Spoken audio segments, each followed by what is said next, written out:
So the previous video was about acquainting ourselves with our center, and because once you know the center, then you can work towards what is called flow, which is so integral to any movement, especially graceful movements, whether it is yoga, tai chi, dance, rock climbing, martial arts. Flow is very integral to that, where basically you're operating without thinking, you're operating from the body's own intelligence, the movement, very efficient and precise movement, but without any conscious thought, like as if the body is moving automatically of its own. So we'll just go through some certain exercises to try and maybe tap into this state of flow. So the first thing you can try is what is called Sufi whirling, what the dervishes do. So the basic technique is your right palm should be facing upward, your left palm should be facing downward, and you move counterclockwise. And the idea is to be able to maintain that clear center even as you keep spinning around your central axis.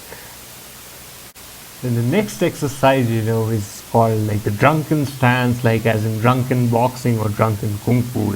So we'll just go through. So the whole idea is to imagine these cups in your hand, and the cups can never fall, and you take sips from them, imaginary sips, and you get into the drunken state. And then just try to familiarize yourself, your feet, with this movement. And then the basic stance, just notice the hands and the positioning of the feet, and then you take a drink and you move to the other side. So this is the basic drunken kung fu stand. You take a swig from your cup and you move around to the other side, and it's all about balance and flow. And it might seem easy, but if you just do this basic stance thing, it stretches a lot, and you'll feel it in your sides and your ribs.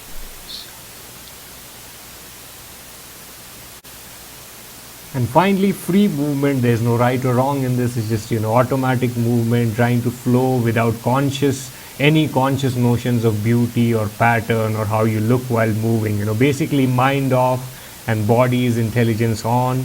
And it's almost like just free movement, dancing without music, if you sort of a dance that only you can dance. Trying to explore, is there a subconscious body, like the subconscious mind? Just try and experiment and see for yourself. And the other things you can do is isolation of different body parts. Try to slow down the movement or try to speed it up. You can stop and hold it for a while, feel the balance, feel the strain and stress in the various postures and speeds of movement. Just familiarizing yourself with the body, and again the state of flow that we have been trying to get to. So in all these exercises, basically to try to be more aware of one's body, to be able to appreciate the most beautiful machine that we know, which is our own body, to know its strengths, weaknesses and limitations.